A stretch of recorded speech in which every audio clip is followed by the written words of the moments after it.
Welcome to the Blue Feathered Stories podcast series. I'm your host, Blue Thunderbird Woman, also known as Carol Tatro, and I'm happy to be here to share with you some amazing stories of my journey, my life, conversations I have with spirit, the many signs that I receive, working with power animals, angels, all of that amazing, wonderful things in life. I'm here to share. I'm here to share my truth, my stories. I'm here to share in the hopes that you can listen to these stories not with your ears, but with your heart, as it is the heart that understands the truth. And it is my hope that you can hear with this. If you like what you hear, please share. Share on social media, share on Facebook or Instagram, share by sharing in conversation over coffee or tea. Share in whichever way you would like to share. It's all good to me. Perhaps some of these stories will help someone else on their journey in life, and it is my wish that I can walk alongside of you to do that at this time. There were days where, back not even 200 years, stories were shared by oral recitation. We did not have pen and paper. We did not have this technical world. And so I am super grateful to have this medium to be able to share my stories. I always knew that one day I would share in community, and I did not know exactly what that meant. And here we are, sharing in community.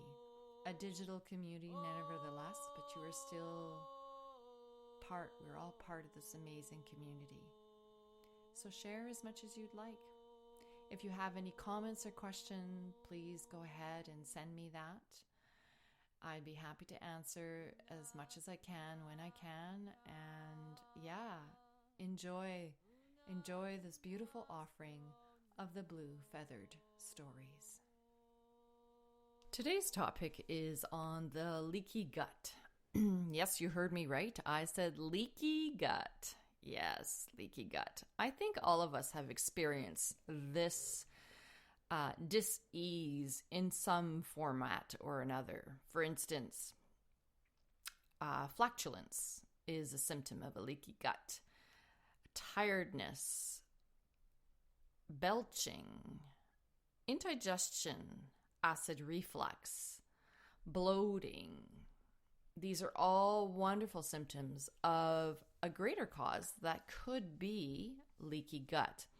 I'm not saying that if you have flatulence that you have a leaky gut. What I'm saying is that if you have many of these symptoms, you possibly could be experiencing the leaky gut dis-ease. And I'm sure you're thinking, what does this have to do with spirituality or angels or power animals or any of those things? And in actual fact, it has a lot to do with all of those things, which I'm about to express and explain. You see, as a healer, I believe that all dis-ease is rooted into the body. And when I speak of the body isn't just your physical matter, the physical body. You're way more than that. You are around your physical body, you have something called the subtle body. Then you have around that the emotional body, and around that the mental body, and around that the spiritual body. And this philosophy will vary in slight variations depending on the origin of your belief system. But for today's chat, we will just say that that's what our bodies look like. So when we have a dis-ease in our physical body, where something has manifested itself in our physical form, quite often it means that there is a rooted problem, a seed problem somewhere else in the energetic body. And when you think about how energy flows through us, through the crown of our head and in through our 7 chakras, and actually we have more than 7 chakras. We have minor chakras, we have nadis, we have meridians, we have all kinds of really fascinating things in our energetic body. But when that life force energy is flowing through the crown of the head and down into the whole body, physical body, we, in order for that energy to flow through, we have to make sure that it's clear, that it doesn't have any debris. I often in my teachings will talk about dust bunnies. You know, when you clean a house, you'll find dust bunnies in the corner. Well, think of your whole body as a house, and there will be dust bunnies in your energetic field. And so these dust bunnies over time, or these debris or blockages, they're referred to as many different things, over time, if they never get cleaned up and they're never dealt with, they accumulate and they create blockage, so that the flow of energy coming through the body, through the crown of the head, cannot penetrate. So every dis-ease then is rooted somewhere else in your body. So when you look at a physical ailment like leaky gut, you can go ahead and do all the physical methods of healing it. But if you don't take time to really look at the root cause of this disease, it may never heal, or it might heal and come back later with a vengeance, because you never actually got to the seed, to the root of the problem. So here's my story on the leaky gut. And I will disclaim right here, right now, I have not healed completely this issue yet on the physical form, but I have found the rooted seeds. And so this story I share with you, the journey of healing the leaky gut. So let's start with symptoms. For me, my digestive system has always been on a more fiery type of digestive system, which means that my normal is typically when I'm hungry, I have to eat. My digestive fire is usually well kindled, and I digest my food relatively fast. And so when I'm hungry, if I don't eat something relatively quickly, I get what I call hangry, meaning like I get angry, irritable if I don't have something in my belly. And as of late, in the past several months, I have noticed that that hangriness, if you'd like, has disappeared. And in fact, I didn't have any hunger at all. And so that's not normal for me. Not being hungry is not normal for me. So that was one of the first things that I started to recognize, where I recognized it as being something much more serious than your typical flatulence and your typical bloating and burping and constipation. And then in the last couple of months, I noticed that I would have days where I would not have a bowel movement. Now that again isn't my normal. Typically, one a day is the normal. And I noticed a difference that when I eat a plant-based diet, the normal becomes 2 a day. And when I eat meat, the normal is 1 a day. And I'm not here to talk about shit today, but shit has all kinds of looks to it and feels to it and smells to it. And you can tell a lot about what's going on in your body when you pay attention to what is coming out of the body. But what I had been noticing is that the bowel movements were less frequent, not regular at all, and difficult. And so I was feeling like I was really plugged up. Then I noticed that I seemed to feel like I was plugged from the mouth, meaning that I always felt like I had something in my throat, as if nothing could go down. And so that went along with not being hungry at all. I noticed the flatulence, I noticed the indigestion, and I just noticed this huge malaise of tiredness and really not having the energy to do much of anything or even the desire to do anything. And when I'm functioning at my capacity, I have a lot of energy. I have the desire to do so many things in my lifetime. So to sit back and really not want to do anything is not my normal. And so here's the journey of healing the leaky gut.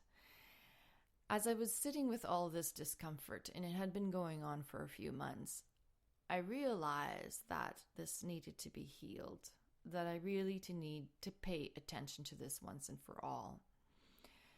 So I happened to be out with a girlfriend, out for lunch.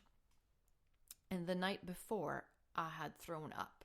So that was another thing that would occasionally happen to me is I would vomit. Whatever I would eat was like there was no digesting that, and that had to come out.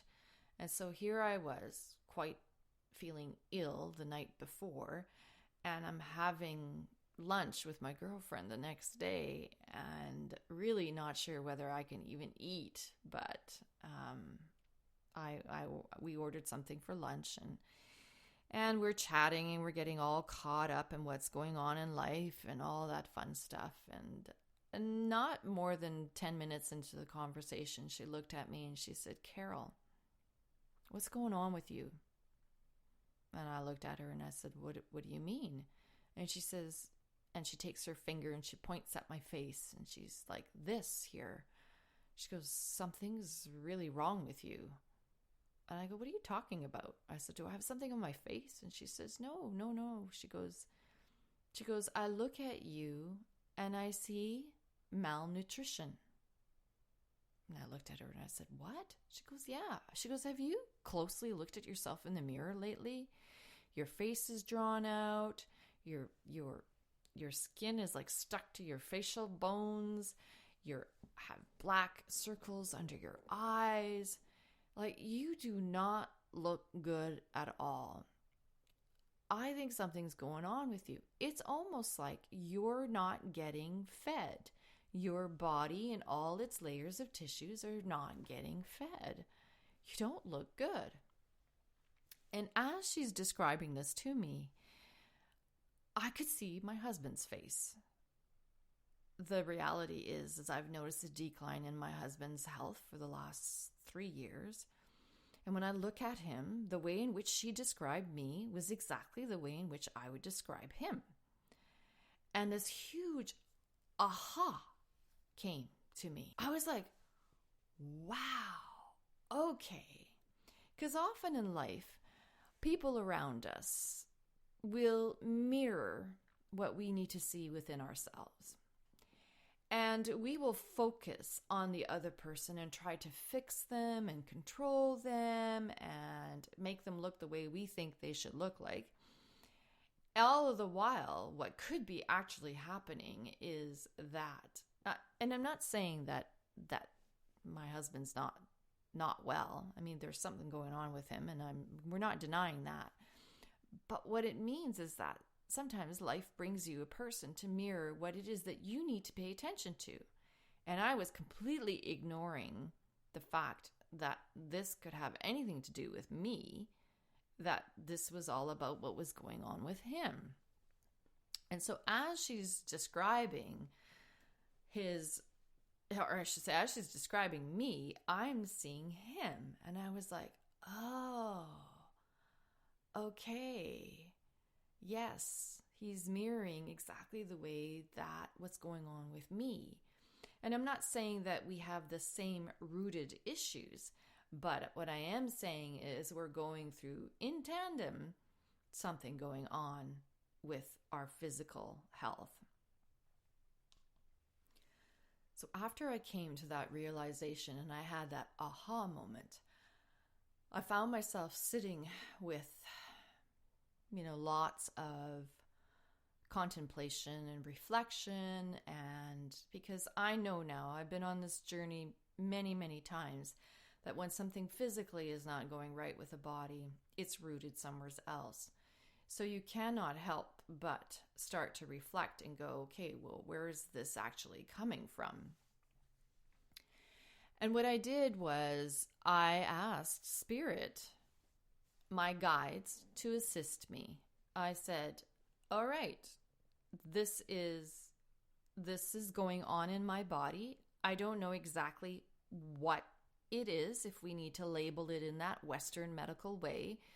Let's find a label for it so that we can start working at the physical level of healing the body.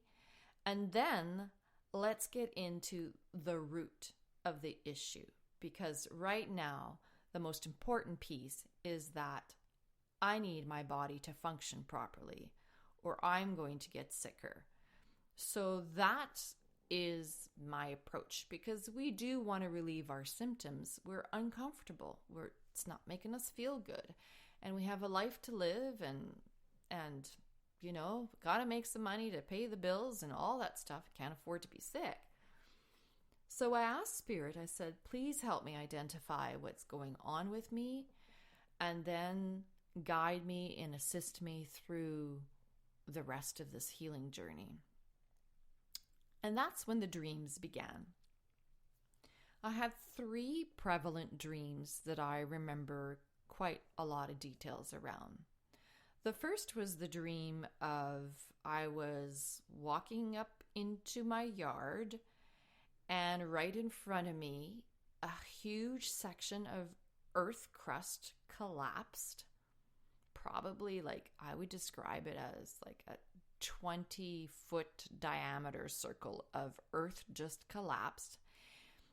And when it collapsed into a river of moving material. My first thought was an aquifer, where you have rock and then space and then water and then rock. So, but in this case, in my dream, it was a layer of crust of earth, space, and then this moving material, sludgy kind of movement, and then who knows what's underneath that. And as I'm looking into this hole, I can see growing from the top crusted earth, between the space and the sludge or whatever that's moving, and the earth, this huge, massive mushroom growing in the ground, in between. It was, I don't know, if I could draw a picture, I would draw it to you, but you would see the crust, the mushroom growing into the space, and then the sludge material moving underneath, and then whatever is below that. And in my dream, I was just fascinated. And so you gotta pay attention. This happened around my home, and this is happening in the yard. So that was dream number 1. And I remember when I woke up, I thought, that was a pretty big fungi, really big mushroom. What is that exactly? And so I sit with that for a few days and not quite sure exactly what it is, but I had this inkling around a fungi being that the bacteria in my body was out of whack, and perhaps I was dealing with candida in the body. And so that was kind of my first thought. Then not long after that, I had another dream. And in this dream, I was in an old house that I used to live in when I was a university student. And in the basement of that house, the basement was made out of dirt, and it had this big furnace that needed to be lit up. Like the pilot light had to physically be lit every year. So I needed to get down into the basement to light the furnace. And as I was walking down these crickety stairs, the whole entrance to the basement was plugged with earth. Like I would have to dig my way through. I couldn't get to the furnace. So then I saw myself walking up the stairs and then walking. And I thought, well, I'm going to approach this from another end. So I walked. So I was walking down this long corridor. And in Winnipeg, we have a mall. I think it's called City Place now, or once upon a time it was called Portage Place. And it's along Portage Avenue. And I think it runs about 4 blocks or 3 blocks or something like that. So I'm walking in this mall to get to the other end so I can get into the basement to light up my pilot light. And I see myself walking out of the mall, going around the back of the mall, going down into this door, going down these stairs. And again, I cannot access the basement. It is plugged up. Can't open the door. Nothing's happening. So when I awakened from that dream, the realization that I had was that corridor was my intestines, the whole small and large intestine. The blockage of the house was either my mouth and the blockage on the other end was either my rectum. Like it was like nothing could go in and nothing could come out. And that's exactly how I was feeling at that time. It was like nothing was going in and nothing was coming out. The whole intestinal tract was like blocked. And so that's what I was taking from that dream. So I thought, okay, well, we're making some progress. Perhaps I have some kind of fungus, some fungi in the body. And I know that I'm plugged because I've been constipated for days. And I know that I can't eat anything because nothing's going in. So this is all starting to make some sense. And then I have my third dream. Thank you for joining us on the Blue Feathered Stories. Just to let you know what's coming up shortly in our calendar is upcoming events. Our January 10th, 11th, and 12th, we have our Feed Your Soul Winter Retreat being held at the beautiful Moongate Guest House in the White Shell in Manitoba. It's an Ayurveda yoga retreat. You'll learn to cook hands-on for your beautiful, healthy body, and we will go through wonderful restorative yoga practice and meditation, and of course, wonderful sharing amongst the sacred group. The other upcoming event we have is the beautiful Magical Moon Retreat. This is being held in beautiful British Columbia along the Sunshine Coast, Half Moon Bay. We're staying at the Half Moon Haven, and you are going to be embarking on the most magical, wild, feminine journey.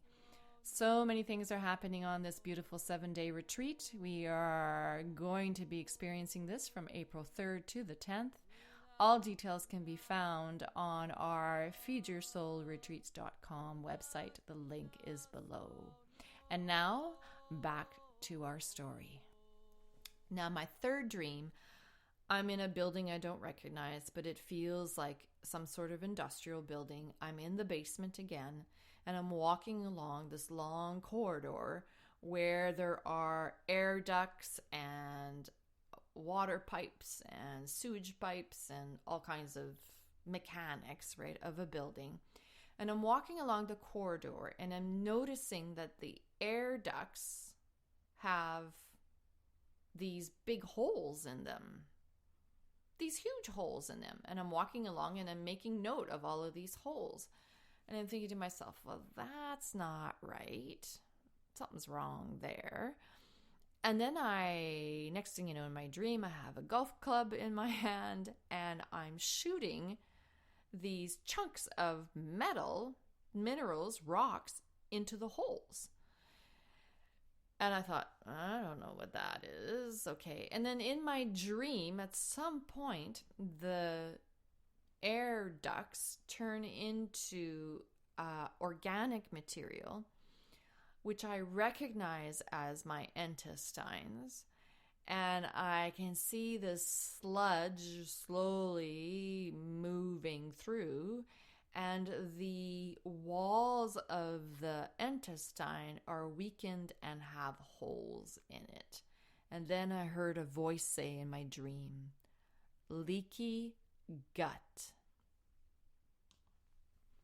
So, revelation, hello, just got diagnosed with what's physically going on with me. I have leaky gut. And then I started to think, well, what causes leaky gut? So I did a little bit of research on the internet. And the one thing that I have concluded has been the problem with that is antibiotics.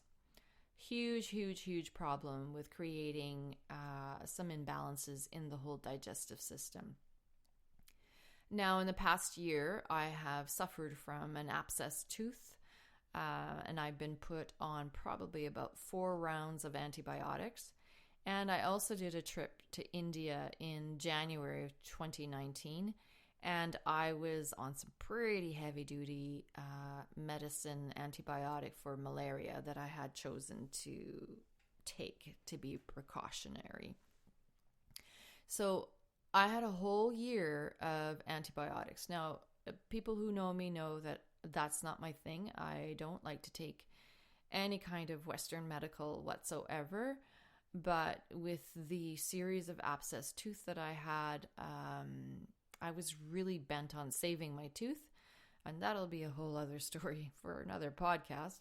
But I came to the realization that needed to be dealt with at some point. But saying so, a year of antibiotics has absolutely destroyed the natural balanced biome in my stomach. So that can cause some major, major, major issues in the whole digestive tract. And as I share this with you, back in February of 2019, a group of women, we got together to do a vision board exercise. And one of the pictures that I was drawn to was an advertisement in a magazine that said, your gut is your engine. And I cut it out in the shape of a heart, and it's got some blue background in it. And it's got this pulley system and engine, looks like an engine. And I was really drawn to that picture way back in February. Unbeknownst to me, already Spirit was giving me signals that this was something that I would need to deal with and that I needed to pay attention to.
sure everything's all good. And he's just like, yeah, I'm going to go check your septic tank.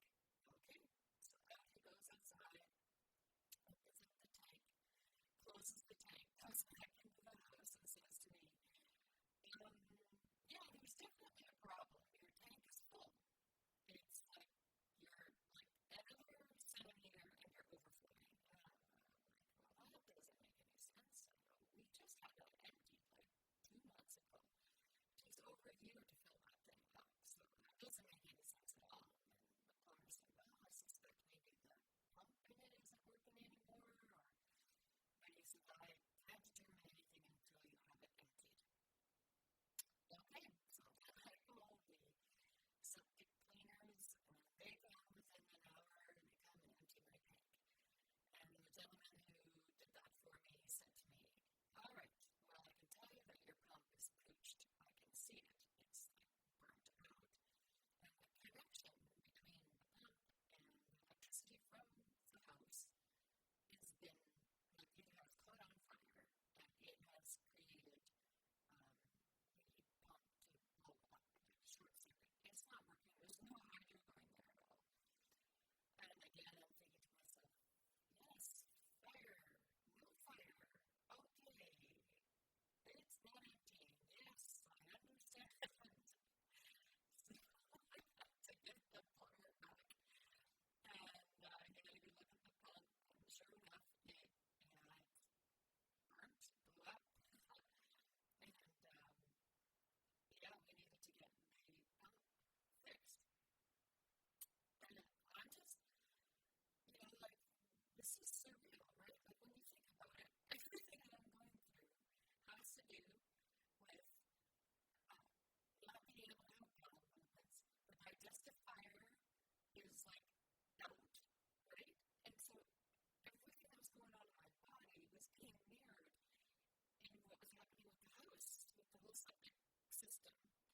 And I just, you have to laugh at that. It makes those signs. And it was like the feeling confirmation from Spirit saying, yes, Carol, you're on the right track. There's a problem with the shitter. And I laughed, and I was just like, wow, what is this going to cost me? And sure enough, it was a pretty penny, $1,500 later. Expensive lesson to learn. Thank you very much, Spirit. You could have been much kinder, but it's all good. We ask for signs to get them. And then, pay attention, because you will get confirmation, and you will get the signs. The Spirit speaks to us all the time. From this point on in my journey, I reached out to my good friend Purnima Chadhari, who's an Ayurvedic specialist, and I asked her to assist me in the steps that I could take to help heal my leaky gut. The first thing we needed to do is to get the digestive system functioning, get those that burner with those flames coming out, if you want, is always an analogy she uses. We need to get it lit up again. And so she prescribed to me this beautiful blend of spices and herbs to help ignite the digestive system, to get those fire burners up and moving again. After making this tea for about, I would say a week, within a week, I started to feel hungry again, which was really exciting for me because I like to eat. I like to be hungry. And I was like not feeling any of that for so long. So it was really nice to actually wake up and go, oh my God, I want breakfast today. So that was really, really good. So it took about a week for that to get rekindled. And I continued that tea for another couple of weeks. The other thing we needed to do is to get the bowels moving and operating. And so she also suggested that I use a formula created by Dr. Mishra called Easy Lax, and very gentle. It's I forget the word she uses, but it's made with plant-based where it's non-habitual, meaning that your body doesn't get so used to that particular blend of herbs and stuff where it can't produce a bowel movement without it. So which means that it's safe to use it as much as you want. You don't become dependent on it. Your body doesn't become dependent on it. So that was the second thing. And then I was asked to write down everything that I ate, and so to look at those things that would create constipation as well, and looking at everything else. So that was the prescription, if you want. One of the things that the biggest symptoms that I had was tiredness, really feeling lethargic and really, really tired. So pretty much daily, I would take a nap in the afternoon and just rest, really allowing the body to rest and do its healing. So that was the prescription that Purnima had shared with me. And then we move into the actual spiritual healing. So what happens from there? And, I believe that everything happens for a reason. I also believe that everything happens in divine timing. And I subscribe to an online course called Healing with the 5 Ancestral Realms, led by Dr. Stephen Farmer. And he's a shaman, and this course is being offered through the Shift Network. And I was like, oh, yeah, I already do this kind of work, this therapy with my clients. And so I was really drawn to learning what he had to share in regards to ancestral healing. Because a lot of times when we talk about root causes, a lot of times it's rooted in our ancestors. And I'm not saying that because we want to blame somebody. I'm saying that is because it's in the bloodline. It's in the DNA structure. And so we need to have a look at where is this rooted. And sometimes we're very much aware where we think it's rooted, but sometimes it's way further back than we can even imagine. So during this course, one of the first things that we needed to do was to think about an issue that we had, whether it was a mental illness or a physical illness, and look to see what ancestor this was rooted in. So I'm like, wow, I'm working on this whole leaky gut thing. Let's pick this one. So in the meditation or journey process, you are to sit on a chair with an empty room, and then you invite your ancestors, your mother and your father, to sit in 2 chairs in front of you.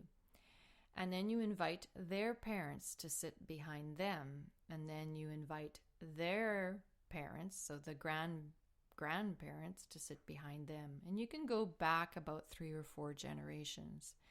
Then there's this whole process of light, filling yourself up with light, calling in Archangel Michael, and filling yourself up with this beautiful light. And then you ask the question, which ancestor, or you state, I'm here to heal my leaky gut dis-ease.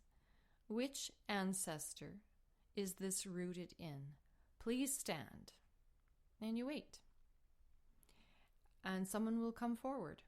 And in this case, it was my grandmother on my mother's side. So my grandmother Tremblay stepped forward. And I see everybody else disappear, and there's just me and Grandma, and she's sitting in a chair just in front of me. Our knees are almost touching. And then the next process is to go ahead and send this light that I've filled myself up with, and I send it to her from my heart. I pour her with the light, this healing light, and I see her just fill up with this light. It was so, so beautiful. Oh my gosh, like bawling my eyes out. Even just talking about it now, I'm getting quite emotional, just seeing the whole process. It was so, so beautiful. And then I wait and see how much more light she needs. And when I feel that she's filled up, then I stop. And then she in turn, now that she's been healed and this rooted issue, the seed that was fertilized in her, is gone, then she turns around and she takes that light and she sends it back to me so that I can heal my dis-ease, my issue. And then I feel myself being filled up with this beautiful, amazing life force energy, this light. And together we're bright, super bright, so beautiful, unbelievable. And then I thank her, and she thanks me, and we part ways, and I come out of the journey or the meditation. And it's done. And it's kind of like, wow, okay, yay. Who doesn't say yay to that? And then you think, okay, well, I don't know what else is going to come from that, right? Like, what else could possibly come from that? And then, sometime later, I'm working on another project. And this is what I mean about healing. It doesn't happen all at once. It's a process. It's a journey. It's so much of a journey. It can take years. It can take months. It can take weeks. I don't know. It all depends on your speed. It all depends on how fast it's supposed to happen to you. But anyways, a few weeks go by and I'm working on another project, and I'm working on creating the perfect avatar, the perfect client that I want to be working with. And I'm going through this exercise, and her name is Sandra, and I'm writing her story down as if I'm Sandra. And often what happens when we find our perfect client is there's so much of ourselves in that client. We've walked that path. We understand the journey. We've done the work. So it's easy for us to work with those types of clients because we get them. And so as I'm going through this process of writing down about my avatar, all of a sudden it's like I no longer had control of my pen, and my pen was writing for me. And I was writing about what Sandra went through when she was a child. But in actual fact, it was what I went through when I was a child. And here's the scenario. The scenario is such. My father was the oldest of 16 children, the oldest male, and he was to become a priest. That was the thing back in those big Catholic French families, is that the oldest son became a priest. Well, that's not the path he chose. He chose to marry, and he had 3 children. And at some point growing up, my dad was still a very religious man. And when I was about 8 years old or 9 years old, there's something that happened. I don't remember the details, but all of a sudden we came home from church one Sunday morning, and he said to us, "I'm so disappointed in all of you. You are not paying attention in church. You are fiddling. You are falling asleep. You are, from now on, you are going to be tested. I'm going to test you to make sure that you were paying attention. You need to repeat to me what the sermon was about and what you understand about what that sermon meant." Now, as an 8-year-old, I don't know about you. I don't know if you've ever been to church and you've listened to the priest or the minister talk away up front. When you're a kid, you have no clue what the heck they're talking about. Honestly, it's all in parables. It's all in symbolism. And my brain is just not translating any of that. So for me as a young child, that was very daunting. That was really scary, and it caused me a lot of anxiety, a lot of discomfort. Sundays would come along and I would be like paranoid that I was going to be quizzed and tested, and what if I didn't understand, and what was going to happen to me? How was I going to be punished? It wasn't nothing for my dad to hit us like over the bum or whatever, or be punished to like go to your room and you can't have anything to eat or whatever. I was young. I don't remember a lot. I just remember being afraid.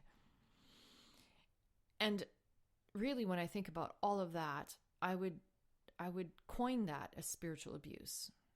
That's how I would coin it. And it caused me a lot of angst, caused me a lot of stress. But what happened is that I started to have digestive issues. I can so nail it to the time I started to have digestive issues. And I had heartburn, indigestion at the age of 8. Like, what the heck? Really? I mean, does that even happen at that young age? Well, it certainly did for me, because emotionally, I was really upset. I was emotionally, traumatized that I had to pay attention to what the priest was talking about at church, and that I needed to understand, or I was going to be punished. So that was spiritual abuse to me. And that was the beginning of my digestive issues. And when I look back at time and history, it's like, oh yeah, I have suffered from this for a long, long, long time. But it's just now manifested itself in a way in which it's dangerous for my health, for my body, for me. And then time goes by, a few more days go by, and as I'm rereading this avatar description that I put down, I had another aha moment. And that aha moment, when I was looking at my grandmother, I realized that my grandmother's stomach issues, she had horrible stomach issues. She suffered tremendously as a young woman and into her late years. She had many, many surgeries, like I think we lost count.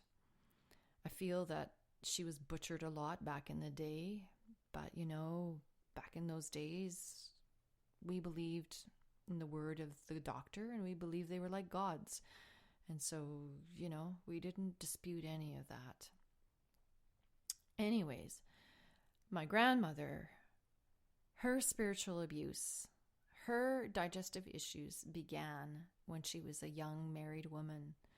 She had her first child, my Uncle Roland, and then she had no children for 10 years. And then in the 10th year, she had my mom, Irene.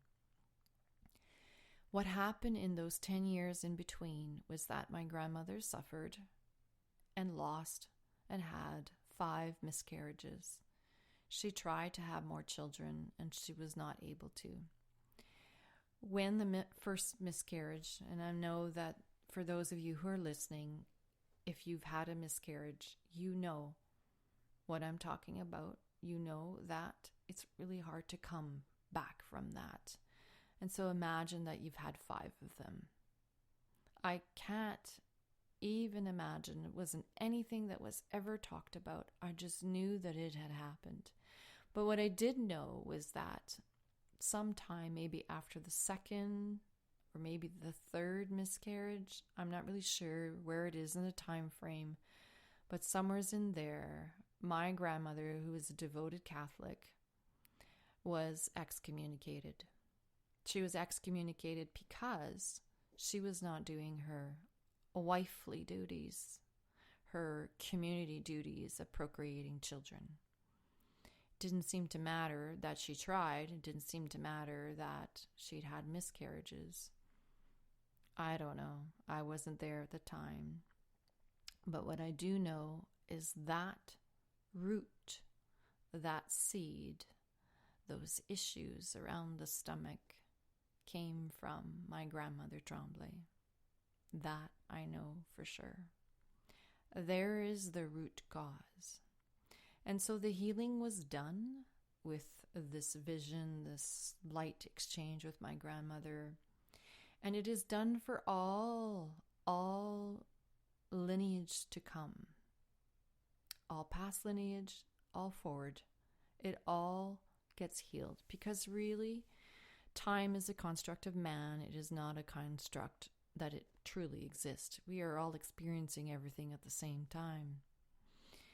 And so this was healed, which means that it can be healed for all. In our humanness, our understanding will be healed for my sister, my brother, my nieces, my nephews, their children, and on and so forth.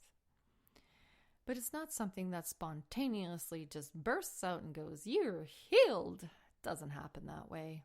We still need to do the work. We still need to do what's necessary to physically accommodate our bodies. We still need to listen. We still need to rest. We still need to make the right choices of the intellect, to eat the right things, to put the right things, to reset the body and the digestive system. We still have to do those things. We have to give thanks and gratitude to our ancestors. They're here to help us. Our spirits, our guides, they're here to help us. And as you can see through this whole process, I have been guided. And that's what it means to go on a healing journey. Doesn't happen overnight. It happens in all dimensions through all times. It happens in all ways. It happens in mind, body, and spirit. It happens in this way. So, thank you so much for joining me today. I hope that this has given you some kind of insight. Perhaps you've had your own aha moment. Whatever it is, I wish you well. I wish you the healing. I wish you love. Namaste. Akishinu kona haticha akama hasanit ina echicha okoso hene hita patika na kaosho shoti tite akasatine ishuma kanina ititi asa ishmu hota kinina sisa haja ina. Be well. Till next time.